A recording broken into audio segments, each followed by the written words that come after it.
Ezekiel chapter 5. And thou, son of man, take thee a sharp knife, take thee a barber's razor, and cause it to pass upon thine head and upon thy beard, then take thee balances to weigh and divide the hair. Thou shalt burn with fire a third part in the midst of the city, when the days of the siege are fulfilled, and thou shalt take a third part and smite about it with a knife. And a third part thou shalt scatter in the wind, and I will draw out a sword after them. Thou shalt also take thereof a few in number, and bind them in thy skirts. Then take of them again, and cast them into the midst of the fire, and burn them in the fire. For thereof shall a fire come forth unto all the house of Israel.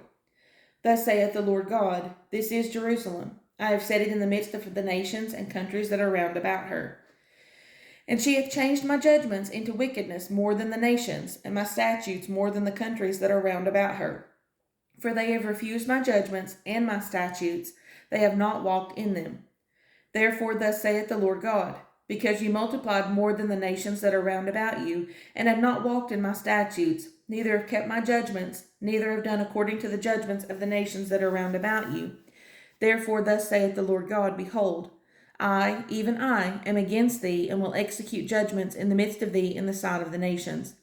And I will do in thee that which I have not done, and whereunto I will not do any more the like, because of all thine abominations. Therefore the fathers shall eat the sons in the midst of thee, and the sons shall eat their fathers. And I will execute judgments in thee, and the whole remnant of thee will I scatter into all the winds. Wherefore, as I live, saith the Lord God, Surely, because thou hast defiled my sanctuary, with all thy detestable things, and with all thine abominations, therefore will I also diminish thee. Neither shall mine eye spare, neither will I have any pity.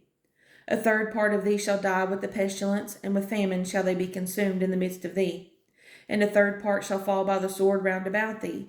And I will scatter a third part into all the winds, and I will draw out a sword after them. Thus shall mine anger be accomplished, and I will cause my fury to rest upon them. And I will be comforted, and they shall know that I the Lord have spoken it in my zeal, when I have accomplished my fury in them. Moreover, I will make thee waste and a reproach among the nations that are round about thee, in the sight of all that pass by. So it shall be a reproach and a taunt, an instruction and an astonishment unto the nations that are round about thee, when I shall execute judgments in thee in anger and in fury and in furious rebukes. I, the Lord, have spoken it.